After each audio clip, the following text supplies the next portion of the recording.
Son corps est infesté de vers. Ils infestent ses vêtements, mordent sa peau, creusent. En tant que membre endurci de l'insurrection du chaos, il pensait que la Fondation ne pourrait jamais le briser ou le tourmenter psychologiquement. Mais maintenant, la pièce est remplie de ces vers vicieux, montant comme une marée affamée. Il ne sait pas quelle est cette anomalie, même avec les fuites que ses collègues agents avaient obtenues. L'interrogateur se tenait de l'autre côté de la pièce, un cadavre en décomposition, purulent. Tous les vers sortent du corps de l'interrogateur. Ils veulent de la viande fraîche. Et c'est ce que l'interrogateur compte leur donner. L'agent de l'insurrection du chaos est terrifié. Il ne veut pas mourir. Pas comme ça. L'interrogateur siffle avec sa bouche pourrie que tout cela pourrait disparaître s'il obtient les réponses qu'il veut. Pour qui travaillait-il ? Comment les forces d'intervention mobile pourraient-elles traquer la cellule de l'insurrection du chaos qu'il a envoyée ? Quels étaient les codes d'accès à leur système de sécurité ? Il y réfléchit avec ce qui reste de son esprit rationnel. Ses supérieurs à l'insurrection du chaos pourraient le faire assassiner pour cela. Mais recevoir une balle de calibre 50 dans l'arrière de la tête d'un sniper de l'insurrection du chaos est une fin préférable à être mangé vivant par des vers sous la supervision d'un zombie sadique. Mais peut-être qu'il devrait rester loyal. Peut-être qu'il devrait respecter le code, plutôt que d'aider ces monstres de la Fondation à obtenir un autre avantage sur ses frères. Ensuite, les vers atteignent ses globes oculaires. Son esprit se brise. Il crie à plein poumon et raconte tout à son interrogateur putride. Chaque question est répondue et dès qu'elles le sont, la pièce revient à la normale. Pas un vers en vue. Même l'interrogateur n'est qu'un simple scientifique. Le scientifique sourit et dit « Merci pour votre coopération ». Juste un autre cas d'utilisation réussie pour SCP-2122, mais cela ne se passera pas toujours aussi facilement. SCP-2122 est une salle d'interrogatoire anormale située dans l'un des propres établissements de la Fondation. Située dans le site 48, la salle elle-même contient plusieurs dispositifs électroniques qui sont collectivement appelés SCP-2122-1. Cependant, chacun a ses propres propriétés et fonctionnalités uniques, ce qui vaut à chaque article une désignation séparée. SCP-2122-A, par exemple, fait référence à l'un des luminaires fluorescents fixés au plafond de la salle principale SCP-2122. Le personnel de la Fondation SCP a unanimement rapporté un malaise lorsqu'il regardait le luminaire, se sentant contraint de détourner le regard. Certains ont même signalé avoir l'impression d'être sous contrainte lorsqu'ils établissent un contact visuel avec la lumière. Malgré les tests, les chercheurs n'ont pas réussi à reproduire ces effets avec le personnel de classe D. SCP-2122-B est un tableau d'affichage diode électroluminescente qui est fixé à l'un des murs à l'intérieur de SCP-2122. Chaque fois que le tableau est activé, il affiche l'insigne de la Fondation SCP. Aucune des méthodes tentées jusqu'à présent par le personnel pour modifier l'affichage de SCP-2122-B n'a été couronnée de succès. Tout ce qui n'abîme pas l'appareil fonctionnera. SCP-2122-C est la désignation donnée à un appareil de fonctionnalité inconnue situé sous la table au milieu de la salle d'interrogatoire anormale. Mis à part sa consommation de 80 kW d'énergie et ses dimensions exactes de mesure, on ne sait rien de ce que fait l'appareil ou de comment on l'opérerait. Cet objet ne produit également ni chaleur ni son. Attaché à SCP-2122-C se trouve SCP-2122-D, une paire de casques qui semblent être uniques en ce sens qu'ils ne sont fabriqués par aucun fabricant connu. Ces derniers se connectent à l'appareil inconnu, SCP-2122-C, via un cordon d'alimentation. Cependant, bien que SCP-2122-D ne présente aucun moyen apparent de fournir une entrée audio, les casques produiront toujours un son fortement déformé à faible volume lorsqu'ils sont activés. Loin d'être simplement une pièce avec quelques objets inoffensifs et dysfonctionnels à l'intérieur, les principaux effets anormaux de SCP-2122 ne se produiront que lorsque deux individus seront présents à l'intérieur de la salle d'interrogatoire. Au moment où la porte est fermée et que deux personnes se trouvent à l'intérieur de SCP-2122, les divers appareils qui constitueront SCP-2122 s'activeront apparemment de leur propre chef et deviendront opérationnels. Cependant, certaines conditions supplémentaires doivent être remplies pour que cela se produise.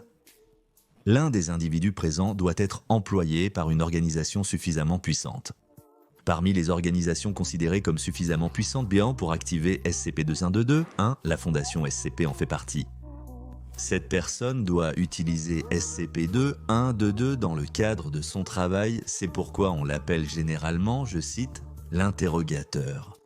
La deuxième personne présente dans la pièce peut simplement être quelqu'un qui n'utilise pas SCP-2 pour son travail, et c'est l'interrogé. Lorsqu'un interrogateur approprié et un interrogé entrent tous deux dans SCP-2, la pièce elle-même se scellera et deviendra impénétrable à toute force physique externe. Toutes les tentatives pour regagner l'entrée de SCP-2 une fois la porte scellée se sont avérées vaines, ce qui a conduit les ingénieurs de la Fondation à demander que personne n'utilise plus les pièces de biche stockées dans les remises à outils sur place pour les expériences SCP-2. Les tentatives impliquant l'utilisation d'explosifs plastiques sur la porte de SCP-2 ont été désormais interdites par la Fondation, car toutes ont conduit à la nécessité d'une rénovation extensive du site 48. Lorsque SCP-2 est scellé, il est capable non seulement de résister à la force physique, mais même le son et la radiation ne peuvent ni entrer dans la pièce, ni la quitter. Rien de l'intérieur ne peut sortir, et rien à l'extérieur de la porte de SCP-2 ne peut entrer. L'observation ou l'intrusion dans la pièce sont rendues pratiquement impossibles jusqu'à ce que l'interrogateur choisisse d'ouvrir la porte. Scellé à l'intérieur de SCP-2 l'interrogateur expérimentera la plupart des propriétés anormales de la pièce. Avec la porte fermée, l'interrogateur se trouvera soudainement capable de modifications conscientes de la réalité, tant que les divers dispositifs SCP-2 restent actifs et que l'interrogé est maintenu en vie. Leur déformation de la réalité s'est limitée aux confins de SCP-2. Cependant, l'interrogateur aura le pouvoir de modifier sans presque aucune limite l'espace qui l'entoure. Les seules restrictions sur ce qu'ils sont capables de faire sont uniquement dues à l'imagination et aux connaissances de l'interrogateur. Par exemple, lorsque SCP-2 est actif, un interrogateur ne peut pas produire d'objets ou de phénomènes qui résultent d'informations qu'ils ne connaissent pas encore ou qu'ils ne connaissent pas encore. Un interrogateur ne peut également pas augmenter l'espace intérieur au sein de SCP-2.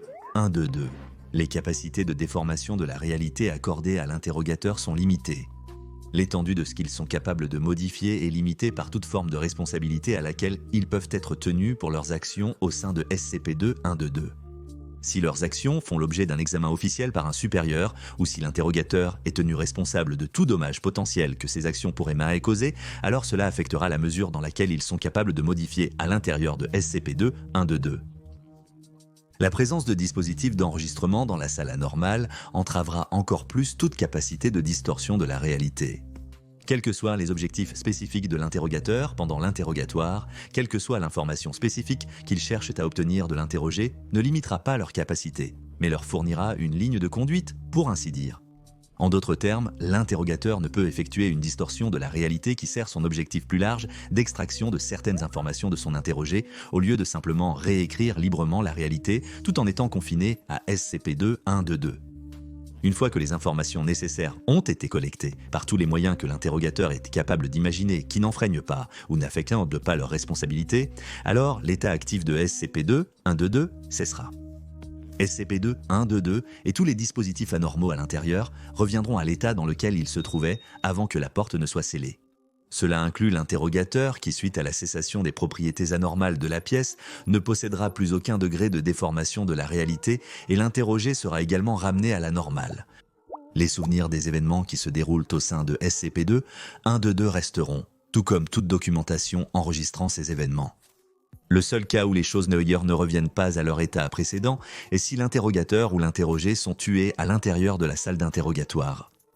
Les recherches menées par la Fondation ont confirmé que SCP-2 ne peut pas inverser la mort. Lors d'un test de SCP-2 intitulé Test 212A8, un assistant de recherche de la Fondation SCP a été désigné pour être l'interrogateur d'un membre du personnel de classe D, D3-829, qui était prévu pour être l'interrogé aux fins du test.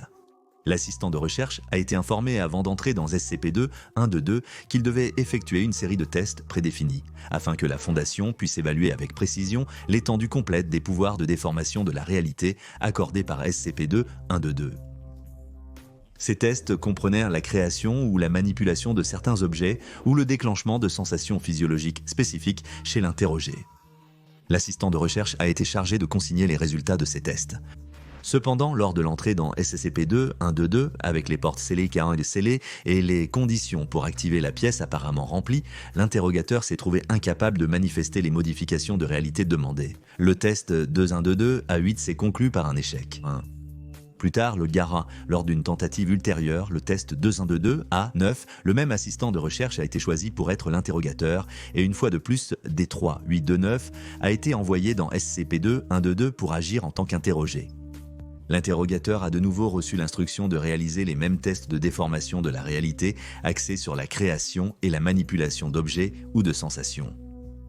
Pendant le test, l'assistant de recherche a signalé qu'il était cette fois capable d'accomplir presque tous les tests requis, à l'exception de ceux qui nécessitaient de modifier les lois de la physique à l'intérieur de SCP-2 D3-829 a corroboré leur histoire, et le résultat précédent du test SCP-2 a été considéré comme un dysfonctionnement dans l'expérimentation.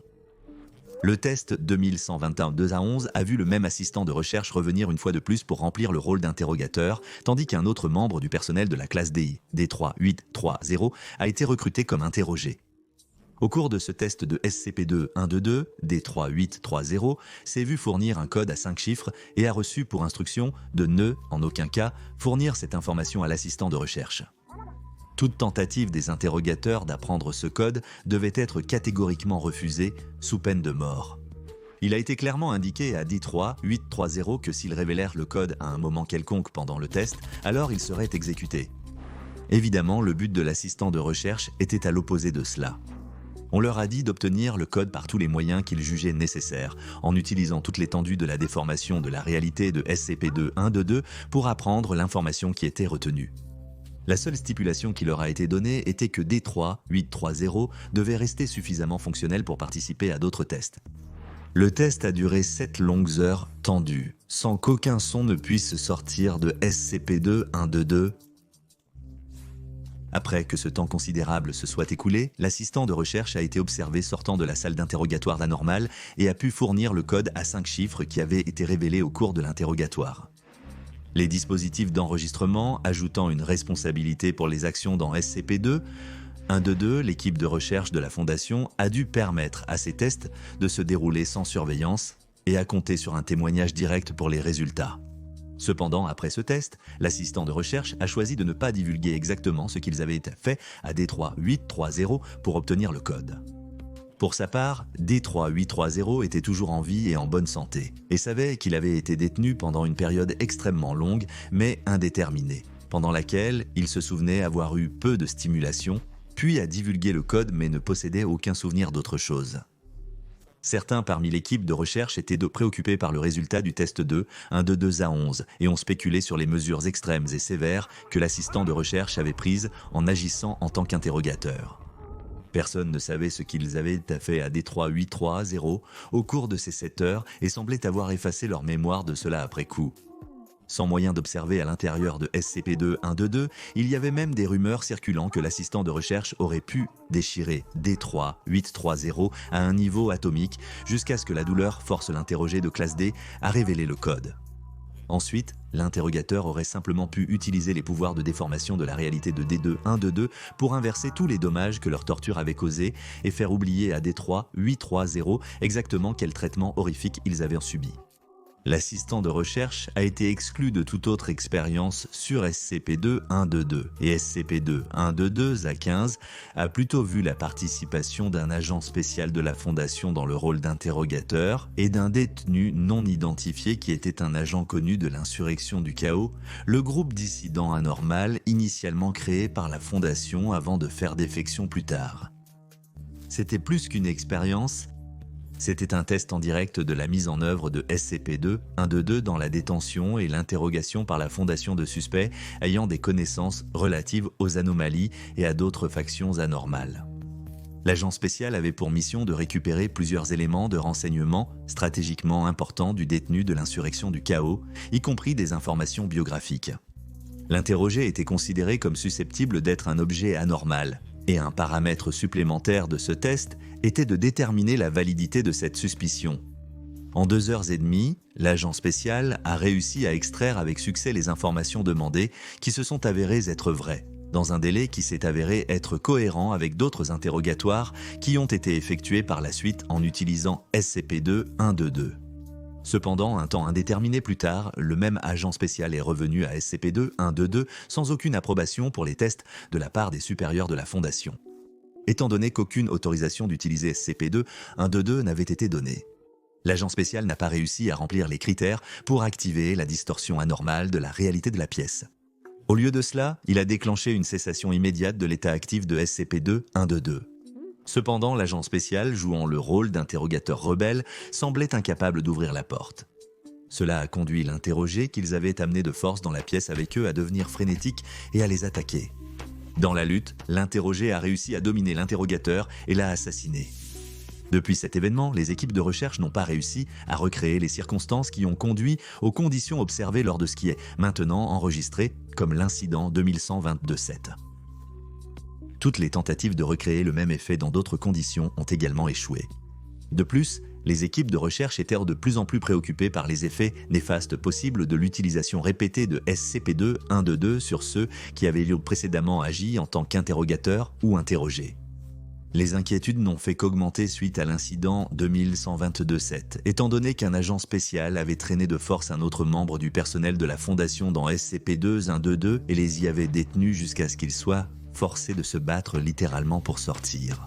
Une demande de financement a été faite pour lancer une enquête sur ce que l'équipe de recherche considérait comme une mort de la documentation, en suivant l'état des anciens interrogateurs et interrogés. Ce qu'ils ont pu découvrir, c'est que chaque personne qui avait utilisé SCP-2-122 pour mener un interrogatoire et qui, pendant l'état actif de la pièce, avait accédé aux capacités de déformation de la réalité que SCP-2-122 leur accordait, avait changé. Chaque ancien interrogateur semblait partager la même série de modifications mentales complexes suite à l'utilisation répétée de SCP-2-122. Dans l'ensemble, chacun d'eux a montré une augmentation de leur agressivité tout en présentant une capacité réduite à exécuter des pensées critiques. Ils étaient apathiques envers leurs collègues et avaient plus de mal à se lier à eux tout en montrant un manque de tolérance pour quiconque s'opposait à la Fondation. En fait, chaque ancien interrogateur a été signalé comme étant de plus en plus loyal envers la Fondation SCP et semblait accorder une grande valeur aux connaissances techniques. En fait, tous les sujets amenés pour être interrogés semblaient obsédés par la collecte de renseignements. Des tests supplémentaires ont été approuvés par les supérieurs de la Fondation et les chercheurs ont pu déterminer que l'audio déformé de SCP-2, un 2D, était capable de provoquer d'autres altérations mentales et physiques. L'utilisation de SCP-2122 par la Fondation a été suspendue en attente d'un examen approfondi. Cependant, à l'insu de l'équipe de recherche qui a découvert les effets secondaires dangereux de SCP-2122, la Fondation SCP a depuis rassemblé tout le personnel qui a précédemment agi en tant qu'interrogateur lors d'un test de la salle d'interrogatoire anormale.